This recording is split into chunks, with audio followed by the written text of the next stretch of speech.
Hello student, welcome to Alpine classes. जैसा कि हमने पहले लेक्चर में क्या किया था, पहले लेक्चर में हमने सारी चीज़ें करंट की कवर की थी। 10 इंपॉर्टेंट क्वेश्चंस हमने किए थे वहाँ पे, जो एग्ज़ाम के प्रोस्पेक्ट से बहुत ज़्यादा इंपॉर्टेंट होता है। आज हम दूसरा लेक्चर करने जा रहे हैं और इसमें भी हम क्या करेंगे, इंपॉर्टेंट क्वेश्चन करेंगे करंट के, और उससे रिलेटेड स्टैटिक भी करेंगे जो एग्ज़ाम में आपसे अक्सर पूछा जाता है। तो चलते हैं हमारे पहले क्वेश्चन की तरफ। हमारा पहला क्वेश्चन क्या है, हमारा फर्स्ट क्वेश्चन है, Who has been appointed as the chairman of National Highway Authority of India?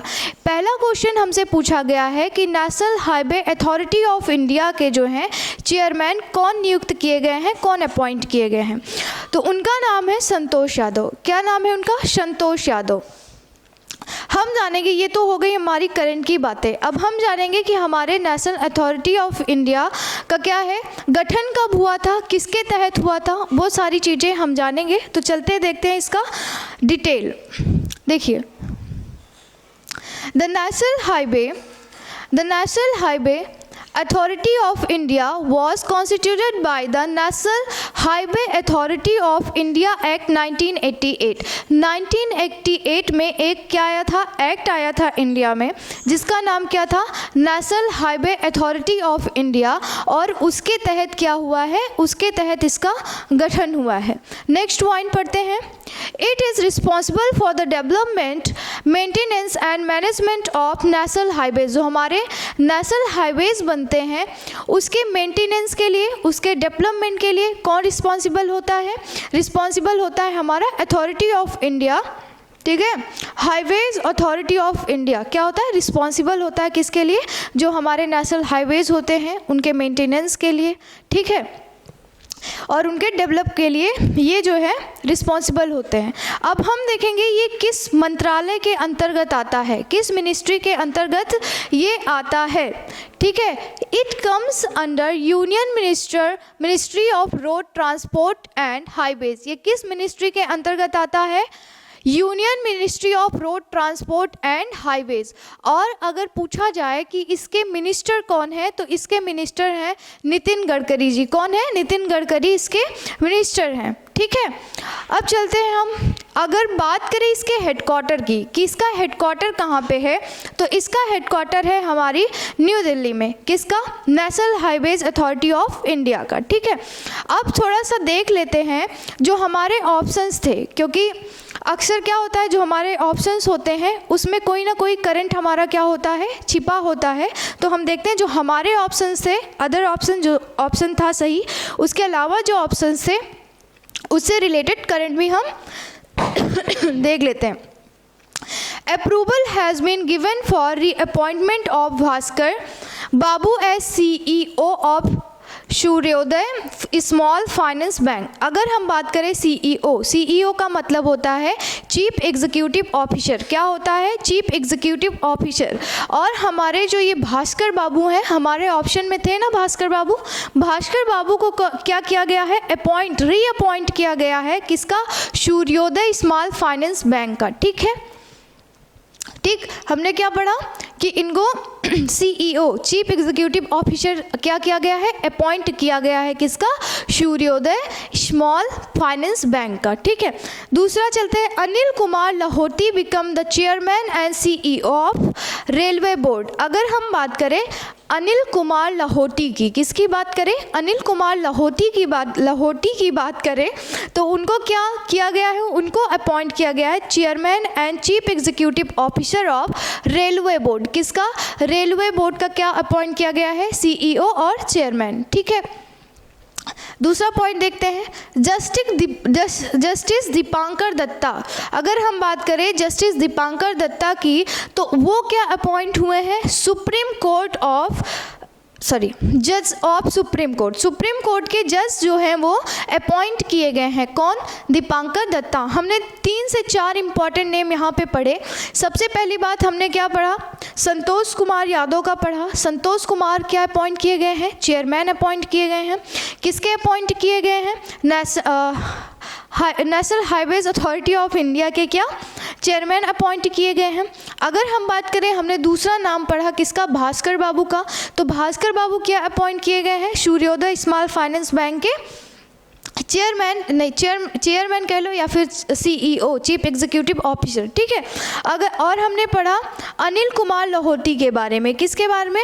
Anil Kumar Lahoti के अपॉइंट किए गए हैं, अनिल कुमार लाहौटी अपॉइंट किए गए हैं chief executive officer and chairman of railway board. किसका? रेलवे बोर्ड का। उसके बाद हमने पढ़ा जस्टिस दीपांकर दत्ता के बारे में। जस्टिस दीपांकर दत्ता क्या अपॉइंट किए गए हैं? जज ऑफ सुप्रीम कोर्ट, ठीक है। और उसमें हमारे में एक ऑप्शन था PT उषा, ठीक है। PT उषा क्या बनी है? वो फर्स्ट वोमेन बनी है। क्या बनी है? PT Usha become the first women president of Indian Olympic association. जो इंडियन ओलंपिक एसोसिएशन है उसकी पहली महिला अध्यक्ष बनी है। क्या बनी है? पहली महिला अध्यक्ष। कौन बनी है? PT उषा, ठीक है। चलते हैं हमारे नेक्स्ट क्वेश्चन की तरफ। हमारा नेक्स्ट क्वेश्चन क्या है?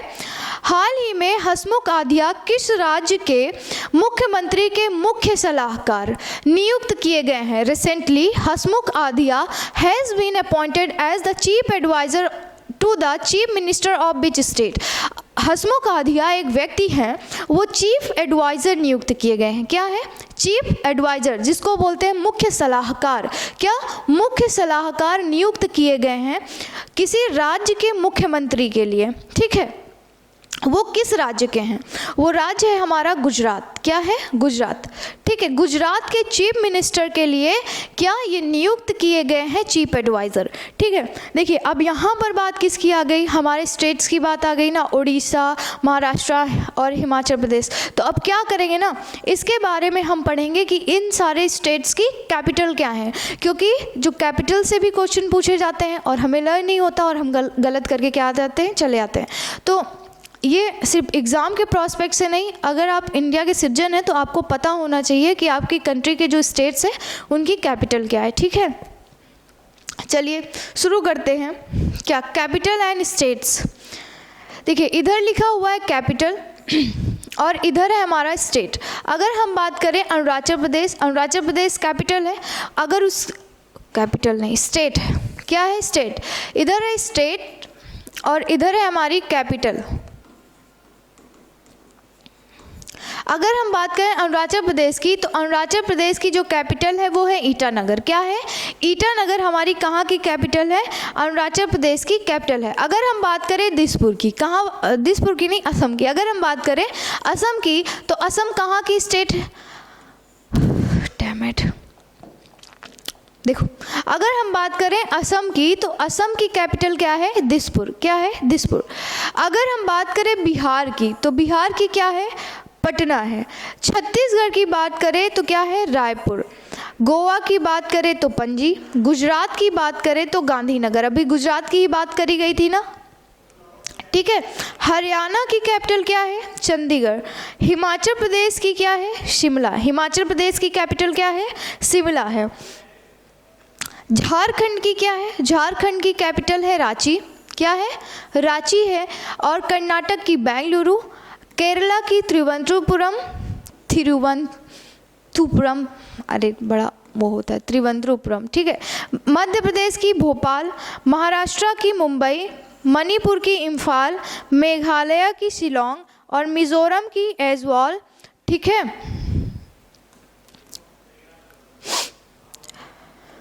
नागालैंड की कौन सी है? नागालैंड की कोहिमा है हमारी। उड़ीसा की भुवनेश्वर। पंजाब की चंडीगढ़। राजस्थान की जयपुर, ठीक है। ये सारे कैपिटल्स हैं और इम्पॉर्टेंट है, याद होना चाहिए। सिक्किम की बात करेंगे तो गंगटक।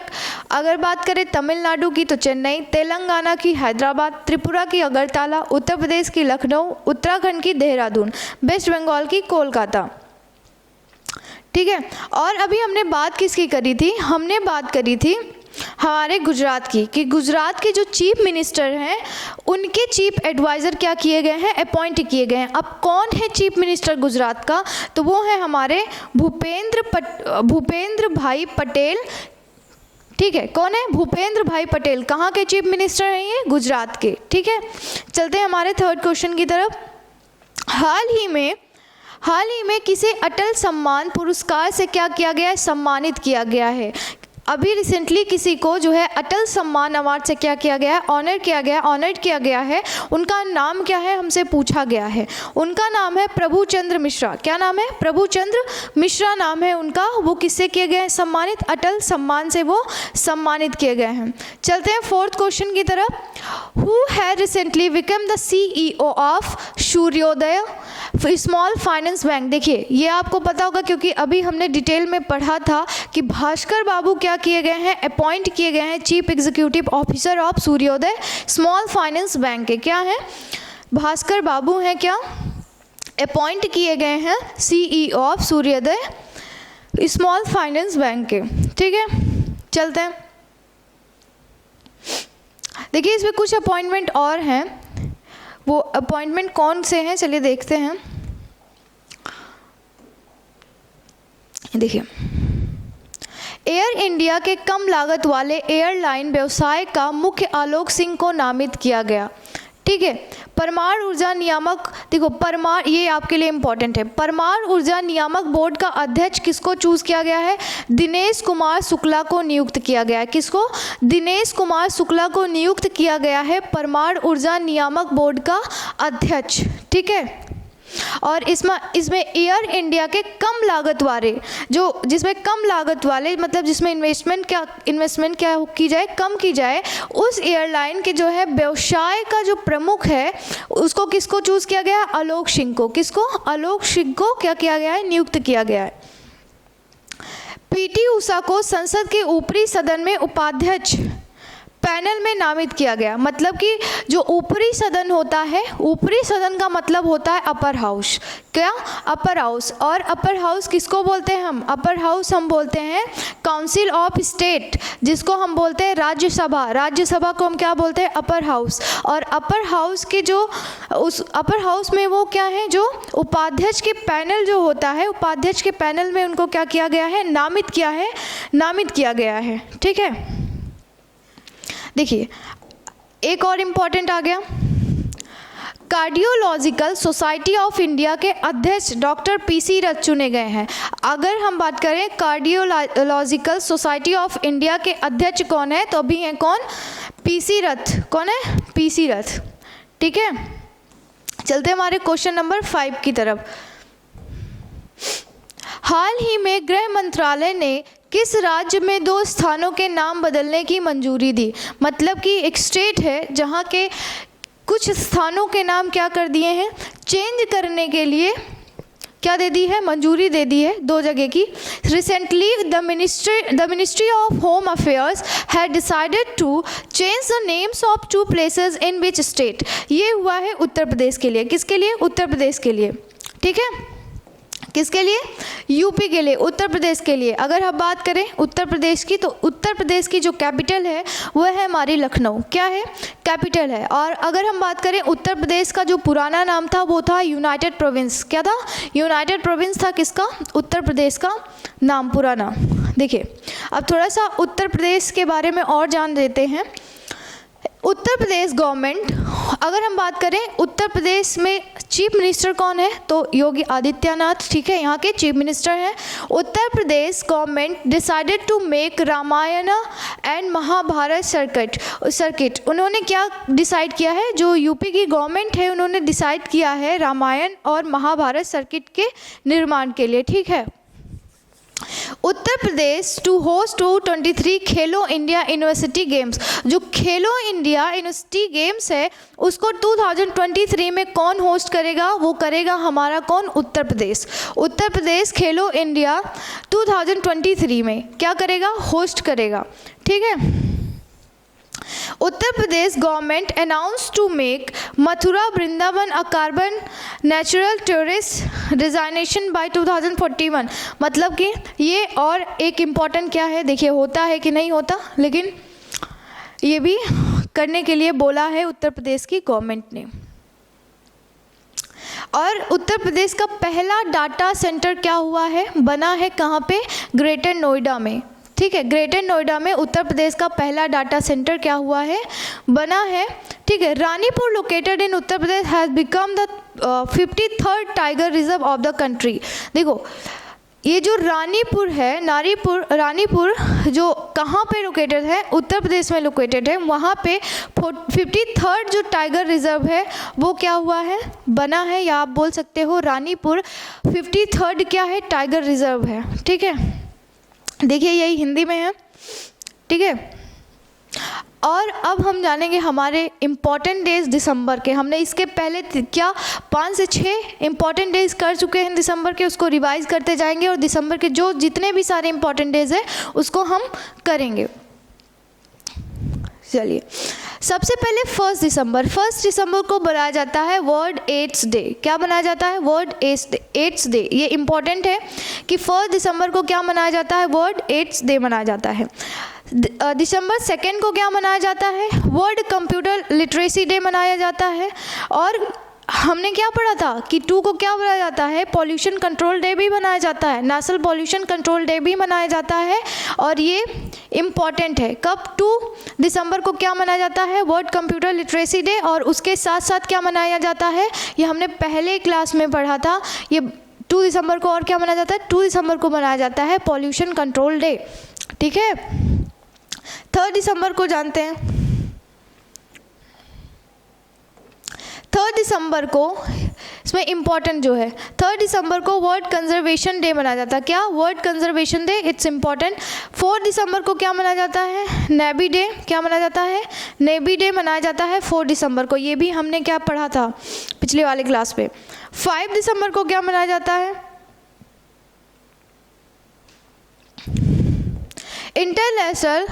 International voluntary day for the economic and social development. ठीक है, ये 5 दिसंबर। 7 दिसंबर आर्म फोर्सेस फ्लैग डे। ठीक है, आर्म फोर्सेस फ्लैग डे कब मनाया जाता है, 7 दिसंबर को मनाया जाता है। 9 दिसंबर को क्या मनाया जाता है, अगर हम बात करें कि 9 दिसंबर को क्या मनाया जाता है, the international day against corruption. क्या, 9 दिसंबर कब मनाया जाता है, 9 दिसंबर को क्या मनाया जाता है, the international day against the corruption. अगर हम बात करें 10 दिसंबर की, तो 10 दिसंबर को क्या मनाया जाता है, ह्यूमन राइट डे। ये भी हमने कल मतलब पहले वाले क्लास में हमने क्या किया था, पढ़ा था। 11 दिसंबर को क्या मनाया जाता है, इंटरनेशनल माउंटेन डे। क्या मनाया जाता है, इंटरनेशनल माउंटेन डे मनाया जाता है। 14 दिसंबर को क्या मनाया जाता है, इंटरनेशनल एनर्जी डे। क्या मनाया जाता है, इंटरनेशनल एनर्जी डे। कब मनाया जाता है, 14 दिसंबर को। ठीक है, 11 दिसंबर इंटरनेशनल माउंटेन डे। और उसके बाद अगर हम बात करें 10 दिसंबर तो ह्यूमन राइट डे। ठीक है, और 9 दिसंबर को इंटरनेशनल डे अगेंस्ट करप्शन। ठीक है, 18 दिसंबर को क्या मनाया जाता है, प्रवासी दिवस। हमने पढ़ा था ना कल कि अंतर्राष्ट्रीय प्रवासी दिवस कब मनाया जाता है ये 18 दिसंबर। इंटरनेशनल माइग्रेंट्स डे कब मनाया जाता है, 18 दिसंबर को मनाया जाता है। 19 दिसंबर को आपको बताया था मैंने कि गोवा मुक्ति क्या मनाया जाता है, गोवा मुक्ति दिवस मनाया जाता है, क्योंकि गोवा के ऊपर किसका, पुर्तगालियों का अधिकार था। और 1961 में ऑपरेशन विजय के द्वारा इसको मुक्त करवा दिया गया था, किससे, पुर्तगालियों से। ठीक है, और उसी की याद में क्या मनाते हैं, इसका गोवा मुक्ति दिवस, गोवा लिबरेशन डे मनाया जाता है। 20 दिसंबर को क्या मनाया जाता है, इंटरनेशनल ह्यूमन सॉलिडेरिटी डे। ठीक है, कब, 10 दिसंबर को।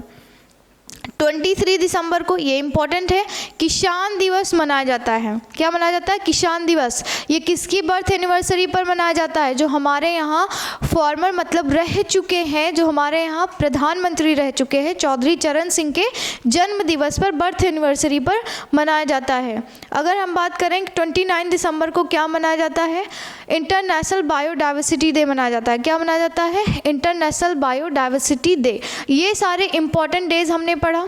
ठीक है, इसमें कुछ इंपॉर्टेंट हो जाते हैं, जैसे ये किसान दिवस इंपॉर्टेंट है। किसान दिवस जो है इम्पॉर्टेंट सभी है, लेकिन वेरी वेरी इंपॉर्टेंट। ठीक है, 23 दिसंबर को मनाया जाता है किसान दिवस, चौधरी चरण सिंह के जन्म दिवस पर। गोवा लिबरेशन डे, गोवा मुक्ति दिवस, ये इम्पॉर्टेंट हो जाता है। ठीक है, और एक जो ह्यूमन राइट डे मनाया जाता है वो भी इम्पॉर्टेंट हो जाता है। ठीक है, और ये अंतर्राष्ट्रीय प्रवासी दिवस मतलब कि इंटरनेशनल माइग्रेंट्स डे जो होता है, ये भी बहुत इम्पॉर्टेंट होता है। उसके बाद 11 दिसंबर आपके लिए इम्पॉर्टेंट है, इंटरनेशनल माउंटेन डे। और उसके बाद 10 दिसंबर भी आपके लिए क्या है, बहुत ज़्यादा इम्पॉर्टेंट है, ह्यूमन राइट डे। 2 दिसंबर भी हमारे लिए इम्पॉर्टेंट है, जिस दिन हम मनाते हैं क्या, वर्ल्ड कंप्यूटर लिटरेसी डे मनाते हैं।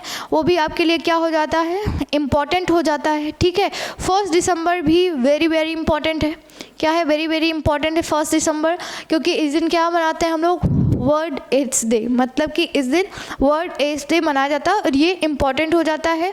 2 दिसंबर को भी ये भी इम्पॉर्टेंट है, क्योंकि 2 दिसंबर को एक चीज़ और मनाते हैं हम लोग, वो ज़्यादा इम्पॉर्टेंट हो जाता है, this is national pollution control day.